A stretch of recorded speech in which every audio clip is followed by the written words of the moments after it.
Hola, ¿cómo están? Desde la Corte Suprema una vez más les doy la bienvenida a nuestro programa En Palabras Simples, un espacio del canal del Poder Judicial. Antes de que comencemos con nuestra conversación, ¿cierto? Les voy a presentar a nuestro invitado. Él es Pablo Alarcón. ¿Cómo estás, Pablo? Hola, Muchas gracias por Francisca. estar Buenas hoy. tardes. Él es abogado y profesor de Derecho Administrativo. Seba, ¿cómo estás? Hola, Fran, ¿cómo te va, Pablo? Muchas gracias de estar con nosotros hoy día. Les quiero contar acerca de lo que vamos a ver en este capítulo, que tiene que ver con las víctimas del terremoto y tsunami del año 2010, ya que la Corte de Apelaciones de Santiago ordenó al fisco que tenían que pagar 1.840 millones en indemnizaciones a 74 familiares de 20 de las víctimas. Para saber más acerca de esto, los invito a ver la siguiente información. La responsabilidad del Estado se origina cuando una persona sufre un daño material o moral que es causado directamente por él.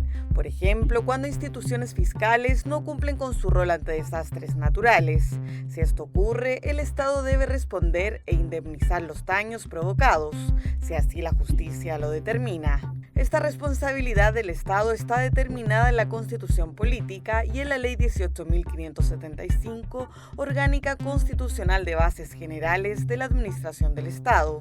Actualmente, solo por los daños sufridos en el terremoto del 2010, existen 40 causas que están en tramitación y 4 han llegado a la Corte Suprema. ¿En qué situaciones el Estado debe hacerse responsable y reparar el daño? Bueno, Pablo, lo veíamos, ¿cierto?, en esta cápsula informativa. Finalmente, la responsabilidad del Estado la debe asumir cuando ciudadanos, ¿cierto?, corren riesgos que no son culpables ni otros, ¿cierto?, sino que el Estado. La jurisprudencia que ha tenido la Corte Suprema, ¿cierto?, y con el ejemplo que tú mismo diste, Sebastián, al iniciar el programa, pero hay más fallos que han dado cuenta de que el Estado sí se tiene que hacer cargo muchas veces de este tipo de problemas, claro. Efectivamente, según información de prensa que apareció con la nota de la última sentencia del 22 Juzgado Civil de Santiago, confirmada por la 12ª Sala de la Corte de Apelaciones de la capital, el primer caso se falló ya hará 4 años, el 2013, fue una persona quien, estando en Talcahuano, luego del terremoto, y tras escuchar por radio al intendente de la época, el señor Toá, que no había riesgo de tsunami, que podían volver a sus casas, la persona vuelve y lamentablemente, producto de una de las tantas olas, que no fue solo una, del maremoto tras el terremoto del 27 de febrero, fallece lamentablemente en esas circunstancias. Y en ese primer caso, que fue confirmado por la Corte de Apelaciones y por la Corte Suprema,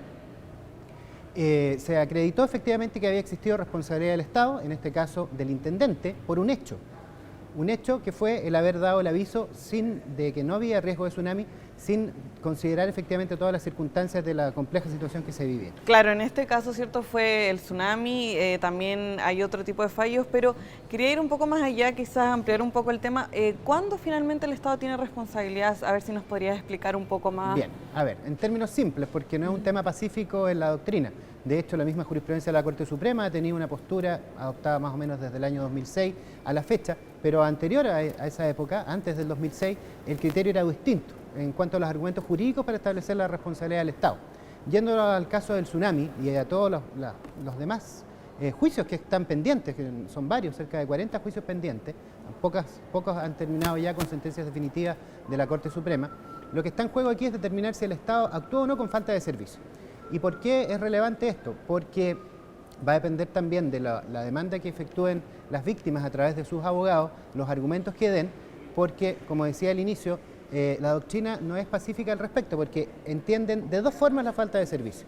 Unos la entienden simplemente como una omisión, o sea, algo que el Estado, un órgano de la administración del Estado debía hacer y no hizo, y por esa razón se produce, en la medida que hay un nexo causal y se está acreditado en el proceso, surge la responsabilidad del Estado. Y otra postura, que es la última jurisprudencia del máximo tribunal, principalmente su tercera sala, es que esta falta de servicio no se entiende solo como omisión, sino que también como una prestación tardía o negligente del servicio y que hay que acreditar, cosa que es bastante distinta, porque una cosa es decir simplemente hubo una omisión y yo acredito los hechos y la relación causal, y otra cosa es decir que el Estado fue negligente en su actuar, que es la jurisprudencia última de la Corte. Yo te quería hablar acerca de cómo el Estado puede responder, o cómo los tribunales tienen la facultad de fijar ciertos montos para cómo se hace ese proceso de, por ejemplo, bueno, esta persona sufrió, por ponerte un ejemplo con este mismo, el terremoto, terminó minusválida, Claro. o esta persona murió. ¿Cómo se puede fijar eso y también qué otras compensaciones, existen otras compensaciones aparte de las que... Sí. A ver, ese tema efectivamente no es simple. ¿Por qué? Porque la ley no da muchos parámetros al juez de primera instancia, digamos, para determinarlo. En materia de responsabilidad del Estado hay un fallo un tanto olvidado, pero que sentó un importantísimo precedente que se llama Tirado con Municipalidad de La Reina. Un accidente que se produjo en 1978 con una sentencia de casación de la Corte Suprema del año 81, que estableció que en el punto del daño causado a la víctima no había que referirse a él cuando se trataba de responsabilidad del Estado en los mismos términos que en la responsabilidad civil, como daño moral, precio del dolor, el sufrimiento, la angustia, etcétera, que ha sufrido una víctima tras un hecho dañoso, sino que debía hablarse de alteración de las condiciones normales de vida. Es un fallo notable que redactó, de hecho, la primera mujer que fue ministra de la Corte Suprema, doña María Antonia Morales, cuando era juez en aquellos años, comienzo de los años 80, y que es mucho más amplio en el sentido de no solamente quedarse, como digo, con el precio del dolor, con el simple aflicción de la persona que sufre un daño, que es el daño moral en términos generales, entendido así por los autores de derecho civil, sino que hablar de alteraciones de las condiciones normales de vida implica considerar otros aspectos. Claro. Pensemos en el caso del 27F, de las sentencias que hay hasta ahora confirmadas que han condenado al Estado a pagar una indemnización de perjuicio. En todo ello, los demandantes no han solicitado daño patrimonial, sino que daño moral, o sea, justamente el haber perdido al cónyuge, haber perdido un hijo, haber perdido un nieto, etcétera, un pariente. Según eso también, según esa distancia que hay entre la víctima y quien demanda, es un criterio del juez para determinar. O sea, no es la misma la indemnización que se le va a dar a la cónyuge. Por ejemplo, en el último caso que hablaban ustedes acá de Santiago, no es el mismo criterio y el monto va a ser distinto, va a ser mayor y va a ir bajando en la medida que se va alejando el parentesco. Entonces el monto va a ser mayor para el cónyuge, el viudo, digamos, o viuda, va a ir bajando después a los hijos, va a ir bajando después a los nietos, sobrinos, hermanos, etcétera. Eso va variando. Y por eso digo es que el término de alteración de las condiciones normales de vida es más amplio porque implica considerar otras circunstancias. Las personas que fueron víctimas de un terremoto, que perdieron todo, además de perder la vida de los familiares, se alteró completamente sus vidas. Claro. Ahí, claro, a lo mejor no hay otra alteración mayor, pero en otras circunstancias, como era el primer caso que lo estableció, el caso Tirado, era un hecho muy simple. Una mujer se baja en la comuna de La Reina de un microbús, cae en la vía pública, en unos trabajos que se estaban realizando, que no estaban señalizados, y sufre varias quebraduras, está varios meses hospitalizada, y era una mujer con 5 hijos, dueña de casa. Claro, es decir que la responsabilidad del Estado pasa por asuntos graves, pero también cotidianos. También cotidianos, exacto. Y como decía, volviendo al 27F, la valoración, insisto, depende del juez. O sea, la vida humana no tiene precio, digamos. Uno puede pedir 100 millones, puede pedir 200 millones, puede pedir 1000 millones, pero bueno, el juez tendrá que ser prudente también y ver efectivamente cómo determina el monto de la indemnización.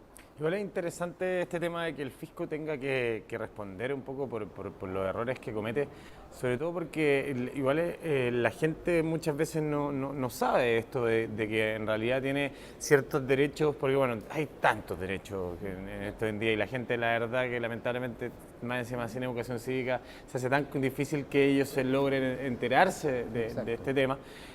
Como para que también uno esté pendiente de esas cosas también, como que quizás acá en Chile pasa, ustedes cómo ven, cómo que se comporta la gente exige que el fisco les responda cuando tiene ciertos problemas o existe un cierto desconocimiento acerca de esta materia. Yo diría que con los años y a pesar de estas diferencias doctrinarias que, como explicaba al comienzo, algunos utilizan argumentos de derecho civil para ser responsable al Estado, otros autores más antiguos sostienen que no, que son argumentos de derecho constitucional, que la responsabilidad está fijada en la propia Constitución, coordinando y juntando varias disposiciones diversas, partiendo porque el Estado está al servicio de la persona, que su finalidad es promover el bien común, que en tanto promotor del bien común le corresponde satisfacer las necesidades públicas de forma continua y permanente, y que si no lo hace y daña a una persona que no está obligada a soportarlo, debe responder, que es el caso, por ejemplo, del 27F.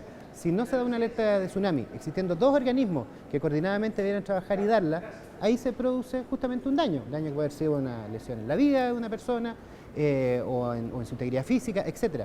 Entonces, a lo que voy es que efectivamente con lo que ven las personas, con la cotidianidad, las noticias, etcétera, cada vez hay más un sentido, digamos, de las personas de que cuando sufren un daño no puede quedar impune, entre comillas. En materia penal a lo mejor es más claro, porque siempre va a haber una víctima y un victimario, pero acá es como abstracto, digamos, porque acá estamos condenando a una persona jurídica como es el fisco. Y de hecho, la misma ley, la Ley Orgánica Constitucional de Base General de Administración del Estado, por ejemplo, hace la diferencia en que en estas situaciones hay distintas responsabilidades, y eso es un tema que me gustaría tocar brevemente, y que dice relación también con el 27F. Se siguió hace tiempo atrás, y no sé si ya la memoria no me está fallando, creo que aún no termina o está por terminar, la responsabilidad penal por la circunstancia de no haber dado la alerta tsunami y haberla dado tarde. Sí, pero de hecho juicio que involucró desde la Presidenta de la República, su ministro, la directora de la ONEMI, etc. Bueno, ahí estamos en presencia de responsabilidad penal. Por un cuasi delito. Obviamente no hubo intención de querer causar un daño, sino con una negligencia. Por eso se habla de cuasi delito. Ese es un tipo de responsabilidad. Pero producto de esos mismos hechos, tenemos esta otra sentencia, donde está respondiendo el Estado por falta de servicio, por no haber actuado cuando debió actuar. Pero por otro lado también podría haber una tercera responsabilidad, que es la responsabilidad del funcionario, que a lo mejor él, en su propia negligencia también, puede haber incumplido algunos de sus deberes como funcionario.